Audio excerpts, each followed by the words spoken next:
মহাদেবের 12টা জ্যোতির্লিঙ্গের মধ্যে একটি হলো রামেশ্বরম। আবার এটা বিষ্ণুর 4টি ধামের মধ্যে একটি ধাম। আজ দেখাবো কিভাবে কখন এলে কম খরচে কম সময় ভালোভাবে জ্যোতির্লিঙ্গ দর্শন করা যায়। এখানে প্ল্যাটফর্মে ব্যাটারি গাড়ি দেখতে পেলাম, ভাড়া 20 টাকা পার হেড, স্টেশনের বাইরে পর্যন্ত পৌঁছে দেবে। হাওড়া শিয়ালদা থেকে রামেশ্বরম যাওয়ার ডাইরেক্ট কোনো ট্রেন নেই। চেন্নাই এগমোর থেকে রামেশ্বরম যাওয়ার ট্রেন পাওয়া যায়, কিন্তু সেই ট্রেনটা হয় রাত 10টার পরে কিংবা ভোর 4টের আগে রামেশ্বরম পৌঁছায়, ফলে পাম্বাম ব্রিজটা দিনের আলোতে দেখা যায় না। আমরা সেই কারণে চেন্নাই এগমোর থেকে মাদুরাই গিয়েছিলাম। মাদুরাই মীনাক্ষী দেবী দর্শন করে সকাল সকালে সেখান থেকে বেরিয়ে এসেছিলাম। সেখান থেকে রামেশ্বরম আসতে মাত্র 3 ঘন্টা সময় লাগে। আমরা রামেশ্বরম স্টেশনে পৌঁছেছিলাম, তখন বাজে দুপুর 12টা 38। স্টেশনে ক্লাব রুমের ব্যবস্থা আছে, এখানে লাগেজ জমা রাখা হয়, যদি কেউ জমা রাখতে চায় তার ব্যবস্থা আছে। এই স্টেশনের কাজ চলছে, বেশ বড় ধরনের স্টেশন হতে যাচ্ছে। এখানে সব রকম ব্যবস্থা থাকবে, রিটার্নিং রুম, ক্লক রুম এবং ক্যান্টিন, সব রকমের যা যা ফেসিলিটি থাকা দরকার সেগুলো সবই পাওয়া যাবে এখানে। আর কিছুদিনের মধ্যে এটা কমপ্লিট হয়ে যাবে। রেলওয়ে রিটার্নিং রুমের বোর্ড পড়ে গেছে, কিন্তু এখনও চালু হয়নি, আর কিছুদিনের মধ্যেই সেটা চালু হবে। রামেশ্বরম প্ল্যাটফর্মে এসে একটা ক্যান্টিনে খোঁজ করছিলাম, তো বলছে এখানকার স্টাফ বলছে যে এখানে এখন কনস্ট্রাকশন চলছে, আর কিছুদিন বাদে আসুক, তাহলে এখানে সব কিছু পেয়ে যাবে। তাই এখানে দেখা যাচ্ছে আমার পেছনে সব কনস্ট্রাকশন হচ্ছে, এখানে অনেক বিল্ডিং হচ্ছে। বিল্ডিং হলেই এই যে কনস্ট্রাকশন চলছে এখন প্রোগ্রেস। দারুণ ছবি তোলা আছে। স্টেশনের কনস্ট্রাকশনের কাজ এখনও চলছে। পিলারগুলো এত সুন্দর করেছে, এখন তো কাজ পুরো কমপ্লিট হয়নি। তা স্টেশন যদি এত সুন্দর হয়, তাহলে মন্দির কত সুন্দর হবে সেটা মন্দিরে গিয়ে দেখলেই বোঝা যাবে। স্টেশন থেকে মন্দিরে যেতে অটো ভাড়া নিতে হবে। তো অটোগুলো বিভিন্ন রেটে আছে, 150, 200, 250। তো এটা একটু দেখে নিতে হবে। আমাদের 4 জনের জন্য ভাড়া নিয়েছিল মাত্র 150 টাকা। আমরা মন্দিরের দক্ষিণ পশ্চিম কোণে হোটেল নিয়েছিলাম। এখানে হোটেল ভাড়া হচ্ছে নন এসি ডবল বেড 800 টাকা, ট্রিপল বেড 900 টাকা, আর 4 জনের বেড হচ্ছে 1000 টাকা, আর 5 জনের বেড হচ্ছে 1100 টাকা। আমরা হোটেল বা লজ এটা বুক করেছিলাম 1টা 33-এ। এখানে কিন্তু 24 ঘন্টা হিসেবে বুক হয়, অর্থাৎ আগামীকাল 1টা 33 পর্যন্ত আমার এই হোটেলটা বুক থাকবে। আমি এখন দাঁড়িয়ে আছি ঠিক মন্দিরের দক্ষিণ গেটের কাছে। এই যে টাওয়ারটা দেখা যাচ্ছে, এটা হচ্ছে মন্দিরের দক্ষিণ গেট, আর দক্ষিণ গেটের সামনে একটা হোটেলের উপর, হোটেলের ছাদ থেকে আমি ভিডিওটা করছি। অটোগুলো কিন্তু এই পর্যন্ত আসে, এই পর্যন্ত যায় না। আর মন্দিরের যে চারপাশের রাস্তাটা আছে, এই রাস্তায় কিন্তু অটো যায় না। এই অটোটা মন্দিরের চারপাশের রাস্তা দিয়ে ঘুরে, অন্য কোথাও যায় না। ভাড়া নেয় পার হেড 10 টাকা করে। যদি কেউ এক গেট থেকে আরেক গেটে যেতে চায়, এই অটোতে করে যেতে পারে। মন্দিরের চারপাশে অনেক খাবার হোটেল আছে। আমরা একটা হোটেলে খাওয়া দাওয়া করে আমরা স্নান করতে বেরিয়ে গেলাম। এখন দুপুর 2:30 বাজে। মন্দির খুলবে দুপুর 3টের সময়, তাই এখন রাস্তাটা পুরো ফাঁকা এবং দুপুরের রোদের তাপটা খুব বেশি, কিন্তু হাওয়াটা কিন্তু ঠান্ডা। এটা মন্দিরের দক্ষিণ গেট। মন্দিরে লিঙ্গ দর্শন করতে গেলে এই পূর্ব গেট দিয়ে ঢুকতে হবে। এটা হচ্ছে পূর্ব দিকের গেট। এই ঠিক উল্টো দিকের রাস্তা দিয়ে যেতে হবে অগ্নিতীর্থম। আমরা এসেছিলাম মার্চ মাসের 20 তারিখে। বলতে গেলে 12 মাসই এখানে গরম থাকে, সেই কারণে এখানে পর্যটকরা শীতের সময় আসে। তো এই সময়টা আমার মনে হয় এটা অফ সিজন। তবে এই গরমে আমার কোনো অসুবিধা হয়নি, তবে রোদে বেরোবার সময় একটা টুপি ব্যবহার করতে হবে। চলে এলাম অগ্নিতীর্থঙ্করে। এটা সমুদ্রের পূর্ব দিকের ঘাট। এখানে অগ্নিদেব স্নান করে তার পাপ ধুয়েছিলেন। মন্দিরের জ্যোতির্লিঙ্গ দর্শন করার নিয়ম হলো, আগে অগ্নিতীর্থঙ্করে এসে স্নান করতে হবে, তারপরে ভিজা কাপড়ে হোক বা শুকনো কাপড়ে হোক মন্দিরের উত্তর দিকে গেট দিয়ে ঢুকে সেখানে 22 কুণ্ডে জলে স্নান করতে হবে। তারপর পরিষ্কার এবং শুকনো কাপড় জামা পরে তবে জ্যোতির্লিঙ্গ দর্শন করা যেতে পারে।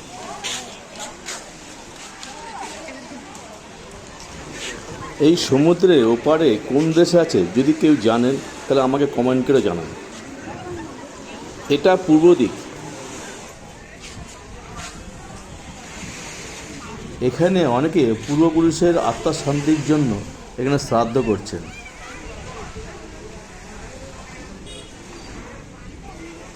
তারপর তারা গরুকে ঘাস পাতা খাওয়ায়, এই জন্য গরুগুলো এখানে ঘুরে বেড়াচ্ছে।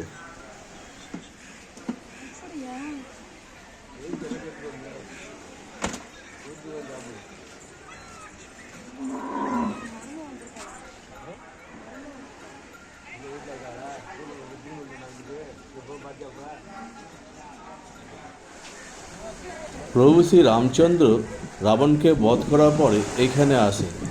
এখানে এসে অনুভব করেন যে উনি ব্রহ্মহত্যা পাপ লেগেছে, কারণ রাবণ ছিলেন ব্রাহ্মণ। সেই পাপ থেকে মুক্তি পাওয়ার জন্য শ্রী রামচন্দ্র হনুমানকে কৈলাসে পাঠান সে আত্মালিঙ্গ আনার জন্য। কিন্তু আত্মালিঙ্গ আনতে দেরি হয় বলে প্রভু শ্রী রামচন্দ্র এবং মাতা সীতা দুজনেই একটি বালি দিয়ে শিবলিঙ্গ তৈরি করে সেখানে পুজো করেন। সেটি হলো জ্যোতির্লিঙ্গ। কিন্তু সেই সময় হনুমান আত্মালিঙ্গ নিয়ে হাজির হয়। সেই আত্মালিঙ্গকে হনুমান পুজো করেন। এই আত্মালিঙ্গকে বিশ্বলিঙ্গ বলে। এই আত্মালিঙ্গ বা বিশ্বলিঙ্গকে রাখা আছে মন্দিরের পূর্ব গেট দিয়ে ঢুকে ডান হাতে হনুমান মন্দির আছে, ঠিক হনুমান মন্দিরের পেছনে আছে এই আত্মালিঙ্গ বা বিশ্বলিঙ্গ। আমি দেখেছি বেশিরভাগ তীর্থযাত্রীরাই তারা এই আত্মালিঙ্গকে দর্শন না করে চলে যায়, সে জেনে হোক বা না জেনে হোক। এই জ্যোতির্লিঙ্গের মন্দিরের পাশেই আছে মাতা পার্বতীর মন্দির। জ্যোতির্লিঙ্গ, আত্মালিঙ্গ এবং মাতা পার্বতী এবং হনুমান মন্দির এগুলো দর্শন করার টাইম হলো সকাল 6টা থেকে 1টা পর্যন্ত, আবার দুপুর 3টে থেকে সন্ধ্যে 7টা পর্যন্ত। দর্শন করতে হলে পূর্ব দিকে গেট দিয়ে ঢুকতে হবে। মন্দিরে দর্শন করতে হলে মন্দিরের গেটের বাঁদিকে যে লাইনটা পড়বে সেটা হচ্ছে ফ্রি টিকিট, আর ডান দিকে যে লাইনটা পড়বে সেটা হচ্ছে 100 টাকার স্পেশাল টিকিট। স্ফটিকলিঙ্গ দর্শন হয় সকাল 5টা থেকে 6টা পর্যন্ত। টিকিট 50 টাকা আর 200 টাকা। পূর্ব দিকে গেট দিয়ে ঢুকতে হবে। ওই গেটের বাঁ দিকেরটা হচ্ছে 50 টাকার লাইন, আর ডান দিকেরটা হচ্ছে 200 টাকার লাইন।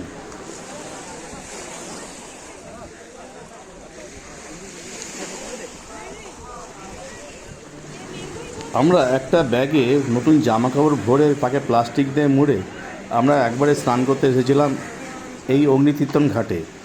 এখান থেকে স্নান করে ভিজে কাপড়েই আমরা 22 কুণ্ডে স্নানের জন্য মন্দিরের উত্তর দিকে গেটের দিকে গিয়েছিলাম।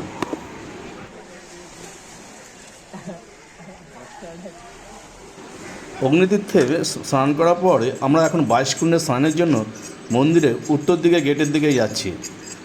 আমি এখন নর্থ গেটের দিকে যাচ্ছি। নর্থ গেটের দিকে যাচ্ছি, সেখানে 22 কুণ্ডে স্নান হয়। ওটা দেখতে যাচ্ছি যে কোন জায়গাটা, কোন গেটটা। 22 কুণ্ড অর্থাৎ 22খানা কুয়ো আছে। সেই 22খানা কুয়ো জলে স্নান করতে হবে। এই 22 কুণ্ডে স্নান করতে গেলে মন্দিরের উত্তর দিকে গেট দিয়ে ঢুকতে হবে। এটা হচ্ছে মন্দিরের উত্তর দিকের গেট। এখানে স্নান করতে হলে 25 টাকা পার হেড টিকিট লাগবে। কিছু লোক আছে তারা বলবে যে আমরা ভালো করে স্নান করিয়ে দেবো, পার হেড 200 টাকা এক্সট্রা লাগবে, কিন্তু কোনো দরকার নেই, তারা একই রকমভাবেই স্নান করাবে। পূর্ব দিকে আর উত্তর দিকের গেটের সামনে অনেকগুলো চেঞ্জিং রুম আছে, লকার আছে, সেখানে মোবাইল বা ড্রেস রাখা যেতে পারে। আর চেঞ্জিং রুম আছে, ড্রেস চেঞ্জ করার জন্য রুম আছে। কিছু পয়সার বিনিময়ে ভাড়া পাওয়া যায়। উত্তর দিকের গেট দিয়ে আমরা ঢুকে পড়লাম 22 কুণ্ডে স্নানের জন্য। একদম ফাঁকা, লোকজন নেই বলা যায়। মন্দিরের ভিতরে ফটোগ্রাফি নিষেধ, কিন্তু আমাদের ব্যাগে আমার মোবাইলটাই ছিল, তাই কয়েকটা ফটো আমি তুলতে পেরেছি। এখানকার কারুকার্য দেখে আমার আর লোভ সামলাতে পারলাম না, আমি বাধ্য হয়ে লুকিয়ে লুকিয়ে কিছুটা ফটো তুললাম। এখানকার ব্যবস্থাপনা দেখেই মনে হয় যে এখানে প্রচুর ভিড় হয়। ভিড়ের ঠেলাঠেলিটা এড়াতেই এইখানে এই রেলিংয়ের ব্যবস্থা করা হয়েছে। আর এইখানে লাইনে দাঁড়ালেই আমাদের টিকিট কাউন্টারটা পড়ে যাবে। সেখানে পার হেড 25 টাকা দিতে হবে, দিলেই আমরা স্নান করার জন্য এগিয়ে যাব।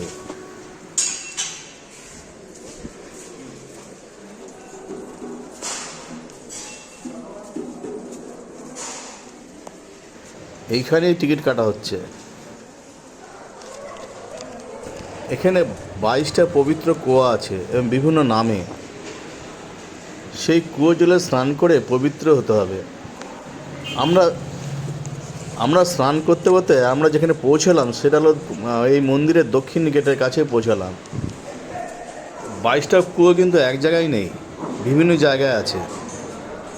22টা কুয়ো থেকে জল তুলে তুলে আমাদের মাথায় দিচ্ছিল, আমরা পুরো ওটাই ভিজে গেছিলাম। জল কিন্তু আমাদের তুলতে হয় না, তারা তুলে আমাদের মাথায় ঢেলে দেয়। এক জায়গায় ফটো তুলতে গিয়ে আমি খুব ধমক খেলাম, যাই বলে ফটোটা আর তুলতে পারলাম না। এইরকম 22টা কুয়ো আছে। আমরা স্নান করতে করতে যেখানে আমরা পৌঁছলাম সেটা ছিল মন্দিরের দক্ষিণ গেটের কাছে। এইখানটা ড্রেস চেঞ্জিংয়ের ব্যবস্থা আছে। ছেলেরা বাইরে ড্রেস চেঞ্জ করে, আর মেয়েদের জন্য একটা ভিতরে ব্যবস্থা রাখা আছে। আমি এখান থেকে আমাদের ধুতিগুলো কিনেছিলাম। এই ধুতিগুলো লম্বা ছিল 2 মিটার, মাত্র 150 টাকা করে নিয়েছিল। ধুতিগুলো এত ছোট যে আমাদের মতো করে পরা যায় না, এখানকার স্টাইলেই পরতে হয়। এটা হচ্ছে দক্ষিণ গেট, কিন্তু মন্দিরের ভেতর দিকে এটা। আমরা এখন মন্দিরের ভিতর দিয়ে পূর্ব দিকে গেটের দিকে যাচ্ছি। সেখান থেকে আমরা মন্দিরের জ্যোতির্লিঙ্গ দর্শন করব। যেহেতু এখন ভিড় নেই, সেহেতু আমাদের মনে হয় ভিতর দিয়ে পূর্ব দিকে গেটের দিকে যেতে দিচ্ছে। অন্য সময় হয়তো আমাদের এইখান দিয়ে দক্ষিণ দিকে গেট দিয়ে বেরিয়ে যেতে হতো। অনেকেই আছে যারা এখান থেকে বেরিয়ে যায়, বেরিয়ে গিয়ে হোটেলে কিংবা বাইরে গিয়ে আবার ড্রেস চেঞ্জ করে আবার পূর্ব দিকে গেট দিয়ে মন্দিরের দর্শন করতে যায়। এই কারণে বলেছিলাম যে মন্দিরের দক্ষিণ কিংবা দক্ষিণ পশ্চিম কোণের দিকে হোটেল নিলে ভালো হয়। কারণ যদি স্নান করে সেই ভিজা কাপড়ে কেউ যদি হোটেলে গিয়ে ড্রেস চেঞ্জ করতে চায় তাহলে হোটেলটা কাছে পড়বে। মন্দিরের পিলারগুলো এত সুন্দর যে বলে বোঝানো যাবে না। প্রতিটা পিলারই কালারিং করে এবং বিভিন্ন রকম নকশা করা আছে, যা না দেখলে বোঝানো যাবে না। এবং প্রতিটা পিলারই দেখতে খুব সুন্দর। এটি বিশ্ববিখ্যাত করিডর, এত বড় করিডর কোথাও নেই। এই করিডরটা মন্দিরের চারপাশ দিয়ে ঘুরে আসছে, মানে আমি যদি এখান থেকে হাঁটা দিই তাহলে ঘুরে আবার আমি এখানেই ফিরে আসব। পূর্ব পশ্চিম উত্তর দক্ষিণ এই 4টে গেটকেই ক্রস করে যাচ্ছে। আমরা এখন পূর্ব দিকে গেটের কাছে চলে এলাম। যাই হোক, মন্দিরের ভেতরে ছবি তোলার নিষেধ, তাই আর ছবি দেখাতে পারলাম না। পুরো মন্দির দর্শন করতে আমাদের 3 ঘন্টা সময় লেগেছিল।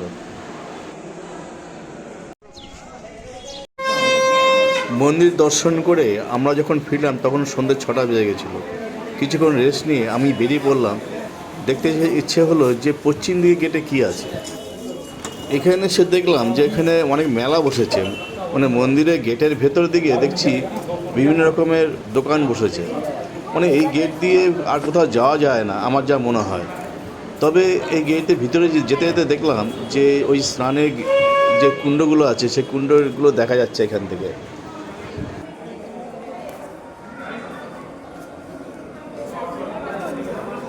এখানে আসার ভালো সময় হলো সেপ্টেম্বর থেকে মার্চ মাস।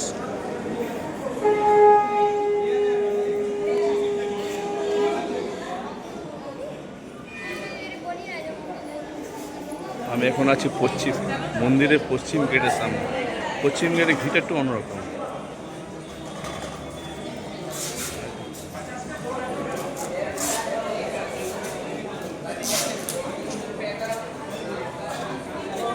এই হচ্ছে মন্দিরের পশ্চিম গেট। এইখানটা তো অপূর্ব সুন্দর। এখানে প্রতিটা পিলারে বিভিন্ন রকম কাজ করা আছে, বিভিন্ন রকম মূর্তি লাগানো আছে। দেখুন, একটা রথের মতো কিছু একটা দেখলাম।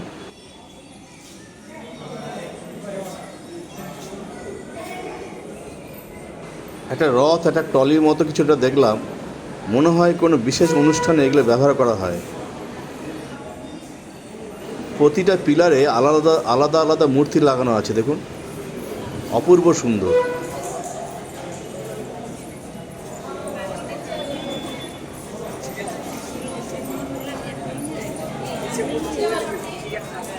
এই পশ্চিম গেটের সামনে অনেক লজ আছে। বেশিরভাগ টুরিস্টরা এই লজগুলোতে ভাড়া নেয়। আর স্টেশন থেকে এই লজে আসতে গেলে অটোর ভাড়া পড়ে 250 টাকা।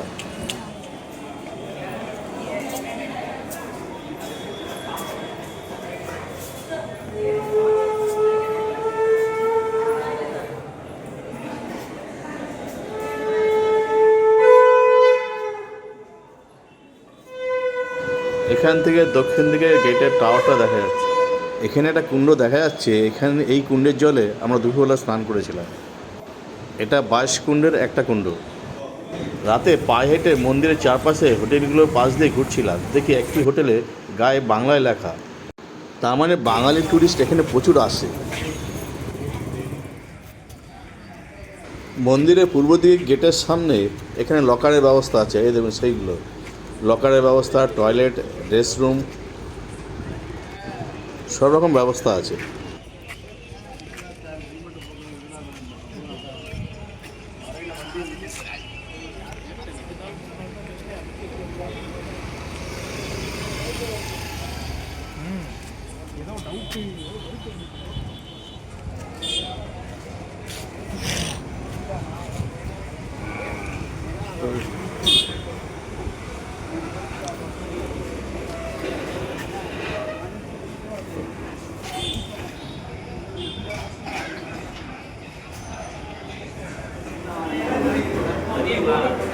মন্দিরের পূর্ব দিকের গেটের কাছে একটা হোটেলে খেলাম, এখানে ধোসা খেলাম। ধোসা দাম পড়লো মশলা ধোসা 150 টাকা আর প্লেন ধোসা 100 টাকা। তবে আমার মনে হয় আমাদের এখানকার ধোসাগুলো এর থেকে টেস্ট বেশি।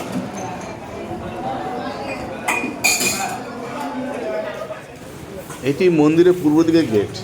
এই গেটে এখন কনস্ট্রাকশন চলছে। সারাদিনে এত ভিড়ভাড়টা, এত হইচই, এখন পুরো শান্ত। কাল সকালে আসবে এখানে স্ফটিকলিঙ্গ দর্শন করতে। এই গেট দিয়ে ঢুকতে হবে। এখানে প্রসাদ কিনতে পাওয়া যায়। আগামীকাল ভোর 4টের সময় উঠে আমাদের এখানে লাইন দিতে হবে, কারণ স্ফটিকলিঙ্গ দর্শন হয় ভোর 5টা থেকে 6টা পর্যন্ত, এবং সকালে প্রচণ্ড ভিড়ও হবে। সাইট সিনের জন্য এখান থেকে বুক করতে পারে।